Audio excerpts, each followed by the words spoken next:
nouvelle série sur la programmation Python et sur Manim en particulier. Donc si ça n'est pas déjà fait, je vous invite à aller voir la vidéo précédente. Si pour une quelconque raison vous ne pouvez pas installer Manim sur votre machine, je vous invite à tout faire sur Google Colab. Si pour une quelconque raison vous n'arrivez pas à utiliser Google Colab par vous-même, dites-le dans les commentaires.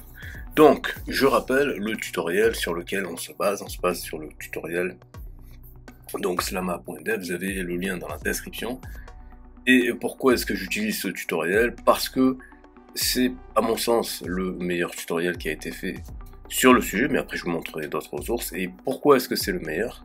Essentiellement parce que il y a à chaque fois des liens vers la documentation. Parce que je vous avais dit dans la vidéo d'hier que pour apprendre la programmation directement par la documentation, c'est un petit peu hardcore. Mais il n'empêche que pour pas tomber dans ce que les anglo-saxons appellent les tutorial hell, donc l'enfer des tutoriels, il est important quand même assez rapidement d'aller vers la documentation.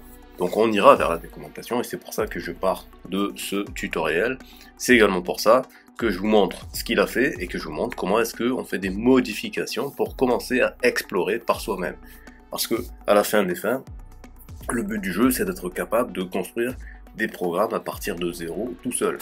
Mais faut pas non plus tomber dans ce mythe-là, il n'y a aucun problème et c'est même tout à fait moderne et intelligent d'aller puiser, d'aller s'inspirer de ce que les gens ont fait, que ça soit sur des blogs comme ça ou que ça soit sur GitHub ou d'autres endroits.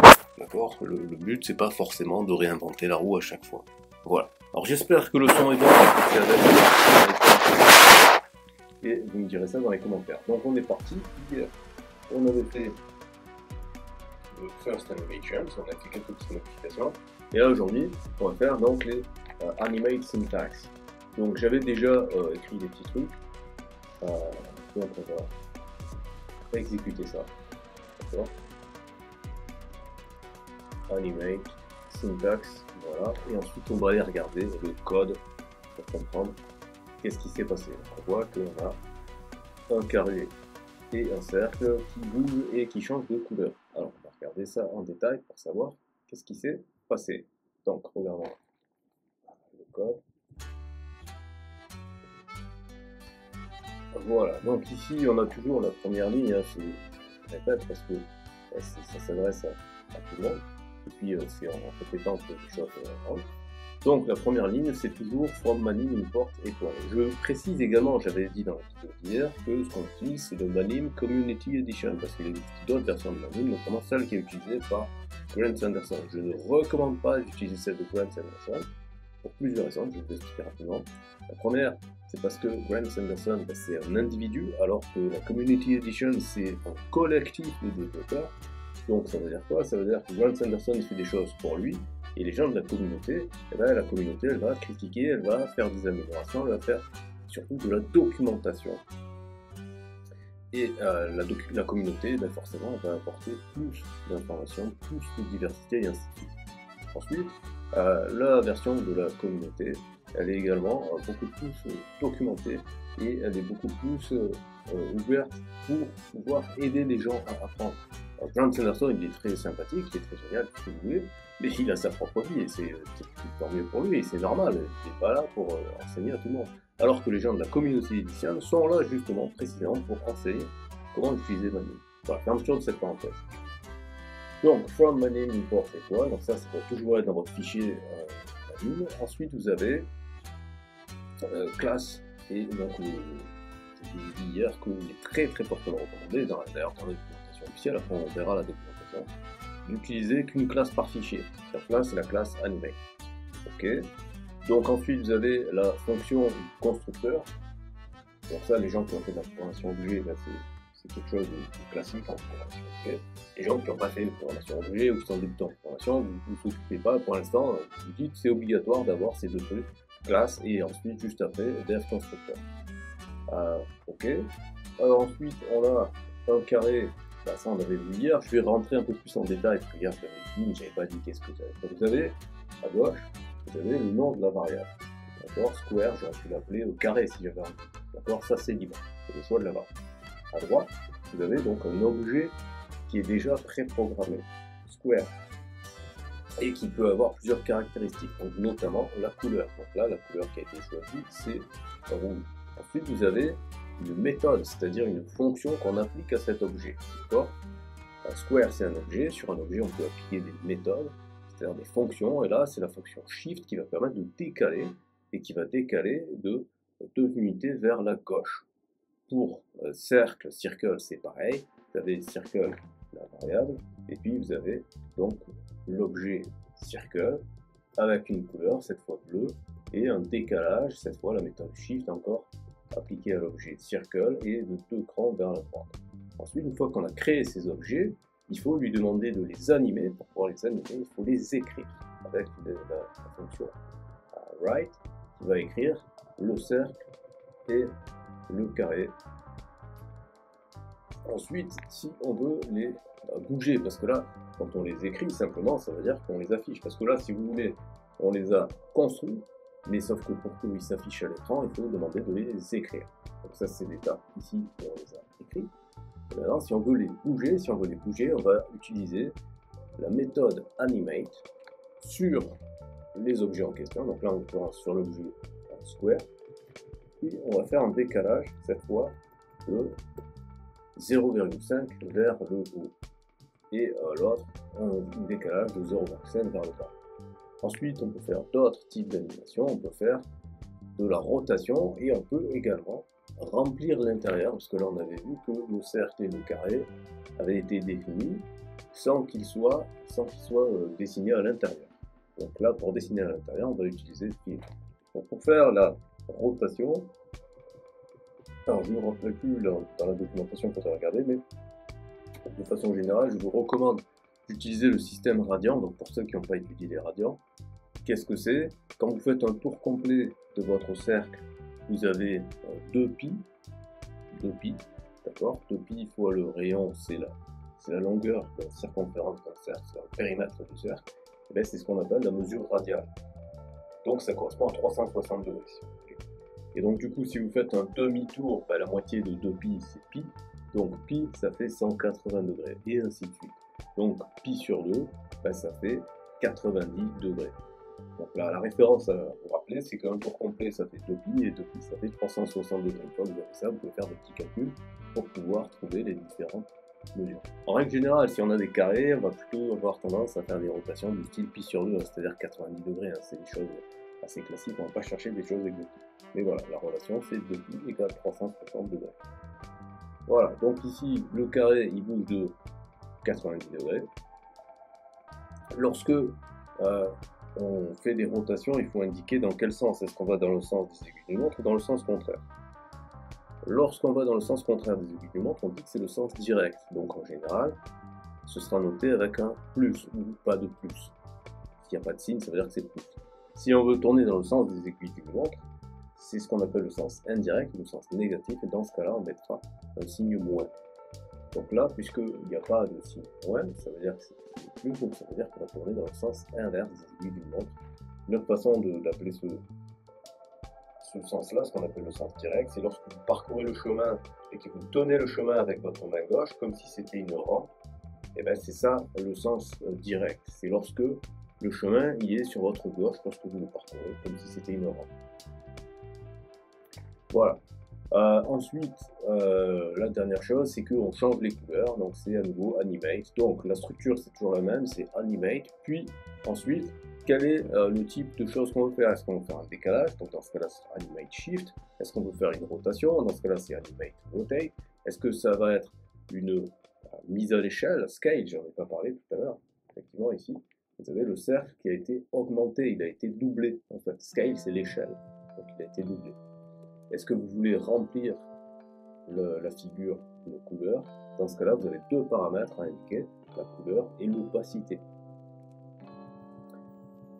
Voilà, et après, à la fin, une fois qu'on a fait tout ce qu'on voulait, si on veut faire disparaître les objets que l'on a créés, on va utiliser Fade Out qui va faire disparaître. Donc, on remet l'animation pour visualiser maintenant qu'on a vu chaque ligne du code. Donc, vous voyez là, ça c'est Write. On a écrit le carré et le cercle. Ensuite, c'est le shift qui a été fait. Donc le shift, je vais le faire ici, parce c'est le code original, donc vous l'avez ici. Le shift, il est ici.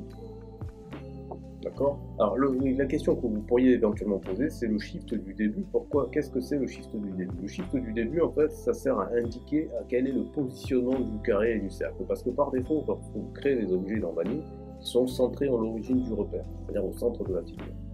Donc là, s'il n'avait pas mis shift left 2 et shift right 2, les carrés et cercles auraient été collés. On va le faire dans les manipulations pour que vous compreniez un petit peu ce qui se passe.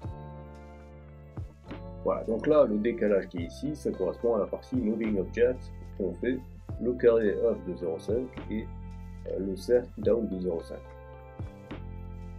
Ensuite, ici, qu'est-ce qui s'est passé? Il s'est passé que le carré, il avait fait une rotation de pi sur 2, et il a été rempli en rouge, et avec une opacité de 0,8. Le cercle, il a été augmenté, il a été doublé en taille, donc c'est pour ça que le cercle est plus gros maintenant. Et il a été coloré un peu, vous voyez. Et ensuite, il y a eu un changement de couleur, vert et orange, et ensuite un fade out.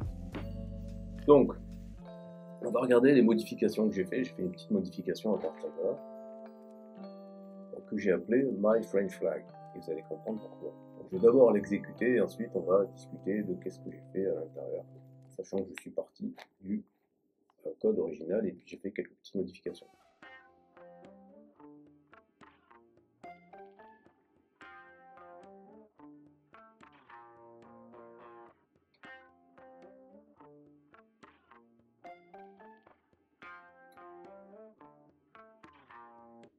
Voilà, donc là je me suis un petit peu amusé à faire plusieurs drapeaux. Au début j'avais juste fait le drapeau français, puis après je me suis amusé à faire d'autres drapeaux. Donc on va regarder en détail mon code pour comprendre ce qui s'est passé.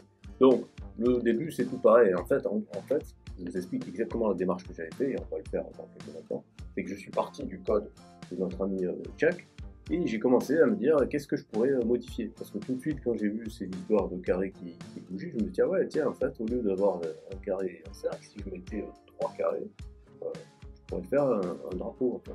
Donc là, je suis allé chercher la couleur du bleu qu'il y a dans le drapeau français. En fait, j'ai tapé sur Wikipédia, je crois que c'est ici. Voilà, c'est ça. La liste des drapeaux. Et je suis allé récupérer la couleur qui était là.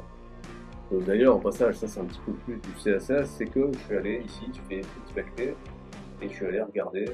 Alors, je vais mettre une plus grande fenêtre parce que sinon c'est pas très pratique de visualiser ça. Donc, voilà. J'ai cliqué ici, voilà, en gros, comme ça. Et en plus, là, vous voyez, sur celui-là, c'est marqué, en fait. Ça, c'est le code hexadécimal des couleurs. Donc le dièse 002654, ça correspond à ce bleu-là. Le FFF, ça correspond au blanc. Et le dièse CE1126, ça correspond au orange. Voilà. Donc c'est cette couleur-là, vous voyez le code, 002654. On va enlever ça pour voir.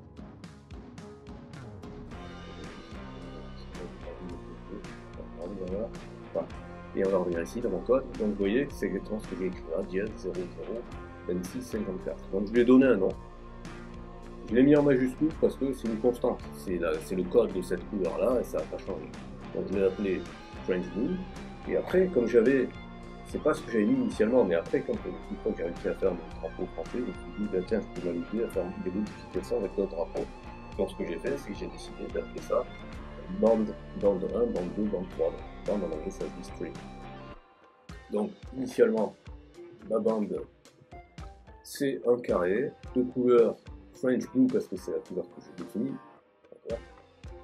Au début, j'avais mis simplement bleu, puis après, quand j'ai vu qu'il y a plusieurs drapeaux qui ont des couleurs bleues avec des différences, je me suis dit que ça pouvait être intéressant d'aller choper la vraie couleur.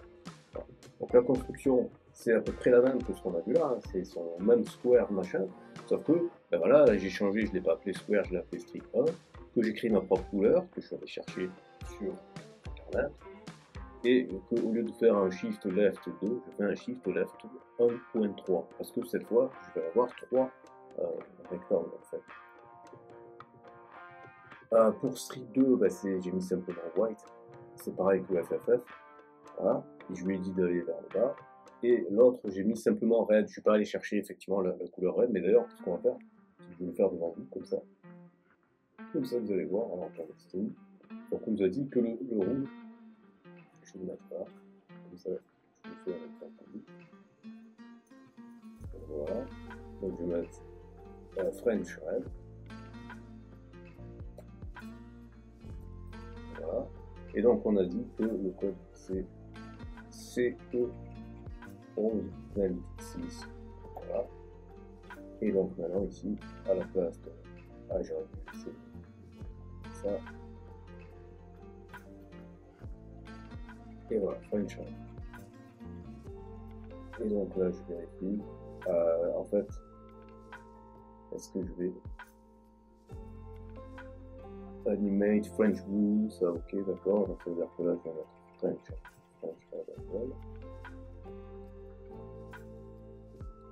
Voilà. Après, on va voir pour les autres couleurs pour faire à mesure. Parce que vous allez voir, j'ai fait plusieurs drapeaux. Donc, ce qu'on va faire, c'est qu'on va tout de suite mettre à jour notre code.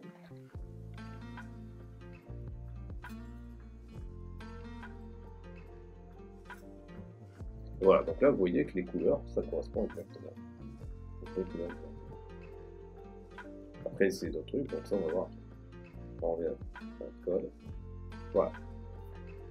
Donc, vous voyez, à chaque fois, je fais une petite modification, je teste mon code, comme ça, ça me permet, étape par étape, petit à petit, de voir un petit peu, de comprendre ce qui se passe. Parce qu'on n'apprend pas par cœur ces trucs-là, c'est de l'expérimentation, on teste, etc. Alors là, attendez, parce que le drapeau français, c'est bon, on a toutes les couleurs, on reviendra là-dessus après. On revient là. Donc, cette première partie, c'est l'équivalent de ce qu'on avait avec le carré et le cercle. Maintenant, donc, ce qu'on a fait, c'est qu'on a fait bouger les objets. Donc, rappelez-vous, ici, hein, je vais relancer l'animation pour que vous voyez bien. Voilà, au début, on a le placement avec 1,3 à gauche, 1,3 à droite et 1,3 vers le bas. On va mettre le code ici, vous voyez. C'est ça le truc. Ok. La bande bleue, c'est 1,3 à gauche, la bande blanche, c'est 1,3 en bas, et la bande rouge, c'est 1,3 à droite. Donc c'est ça qui nous donne la position initiale, le moment où on les a écrits, right. Après, ce qu'on a fait, c'est que on a déplacé les objets. Donc on a déplacé la bande bleue de 0,75 vers la gauche. Attention à l'ordre, hein, c'est la bande 3 que j'ai déplacée en premier, la bande 3 de 0,75 vers la droite. Pour en fait laisser l'espace au milieu pour que le carré blanc puisse rentrer précisément entre les deux. Donc ça c'est la deuxième partie. Vous voyez?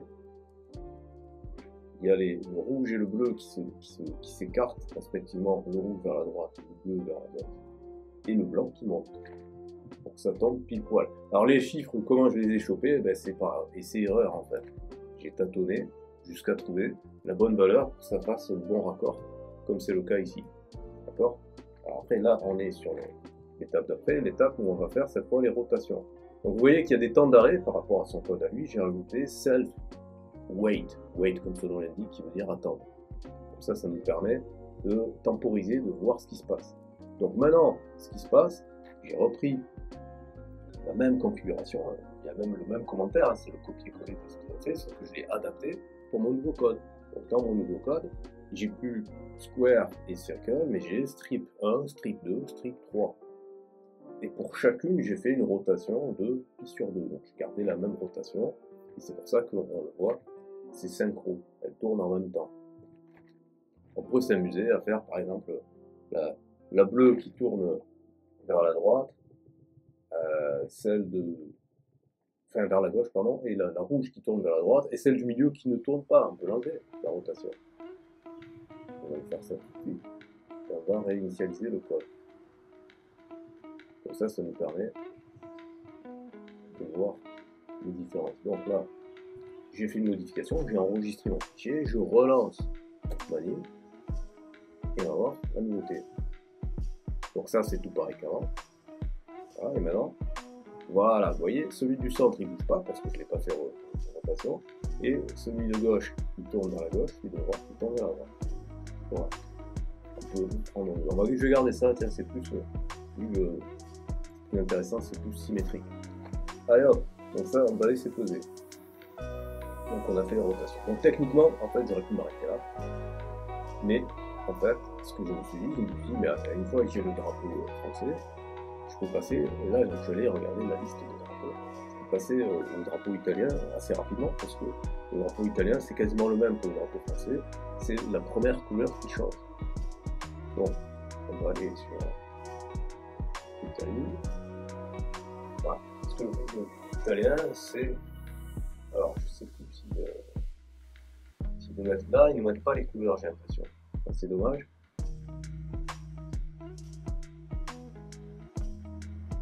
Donc là, on va inspecter si on veut avoir exactement la vraie couleur. Donc, vous voyez ici, vous avez la couleur, c'est dièse 00 92 46.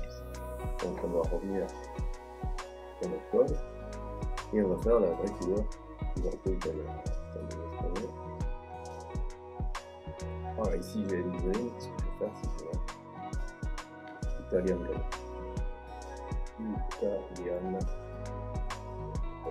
Green. Donc Italian green, ça va être, on a dit, dièse 00 9 2 4 6. Voilà. Et du coup ici on va rajouter Italian green.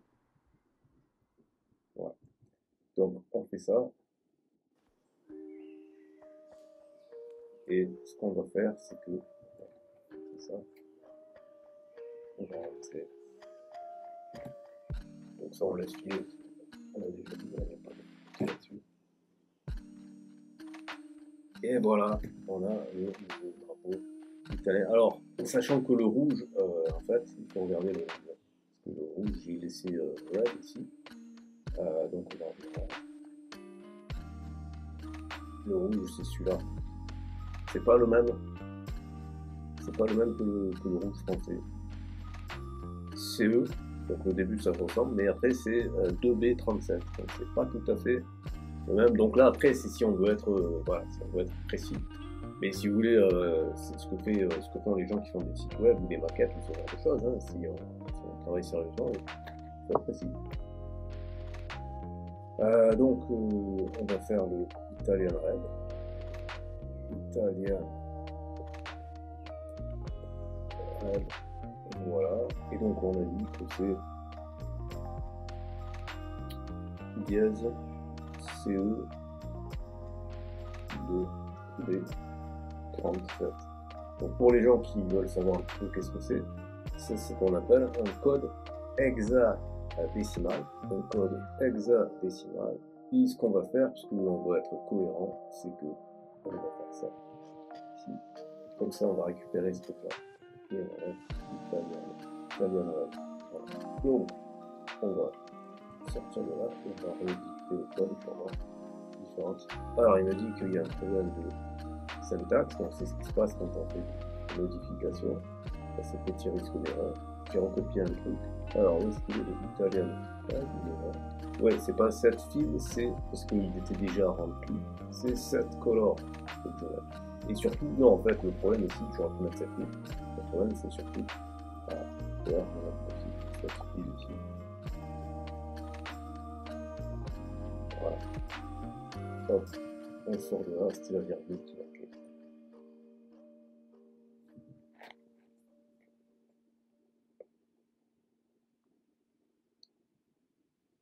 Et voilà.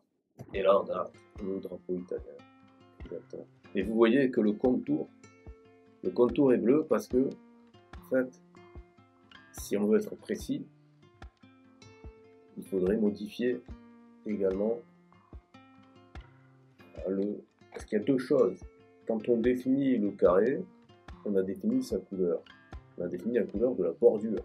Après, ce qu'on a fait, c'est que on a utilisé, voilà, ici, on a utilisé cette file. Donc là, on a rempli l'intérieur de notre carré. Et quand on remplit l'intérieur de notre carré, ça n'affecte pas la bordure, parce qu'on peut avoir la couleur de l'intérieur et la couleur de la bordure qui soient différentes. Voilà, après c'est des petites fioritures, vous faites un petit peu ce que vous voulez avec ça. Là je vous ai montré les bases, et comme j'ai dit hier, je préfère faire des petites vidéos qui permettent de voir étape par étape, petit à petit, ce qu'on peut faire. Donc ce qu'on peut récapituler, parce que ça sert à rien de faire de trop longues vidéos, c'est que vous avez vu comment ça fonctionne. Non, on va mettre ici. Voilà. Vous avez vu comment ça fonctionne, l'objet square, l'objet circle, on l'a déjà vu. Vous avez vu également qu'on peut aller prendre des vraies couleurs en allant sur des objets sur internet, soit en inspectant le code en CSS, soit vous avez aussi, j'avais utilisé ça, mais là dans ce cas-là c'était pas nécessaire. Ça c'est ce que j'ai utilisé pour faire le logo, si vous avez vu. Le logo YouTube avec écrit language à côté, c'est du pur Manime. J'ai pas pris J'aurais pu prendre une image, hein, parce que c'est possible dans Manime d'intégrer une image, mais je voulais le faire moi-même, j'ai fait le rectangle rouge moi-même et le triangle. Bref, vous avez des trucs que vous pouvez trouver en ligne comme ça, où vous mettez une image et ça vous donne les couleurs. Parce que là, par exemple, sur le logo YouTube, vous avez les différentes couleurs. Donc le rouge ici, c'est celui-là que j'ai utilisé pour faire le logo. Donc, je vous disais, vous avez vu qu'on peut utiliser donc, des vraies couleurs, etc. en utilisant des vraies choses. Vous avez vu comment ça marche, Square. Comment est-ce qu'on peut faire placer les objets, comment est-ce qu'on peut déplacer les objets, comment est-ce qu'on peut faire des rotations, comment est-ce qu'on peut faire des remplissages, comment est-ce qu'on peut changer de couleur, comment est-ce qu'on peut changer l'échelle, et ainsi de suite. Vous avez déjà de quoi faire pour vous exercer, et je vous dis à très bientôt pour une prochaine vidéo.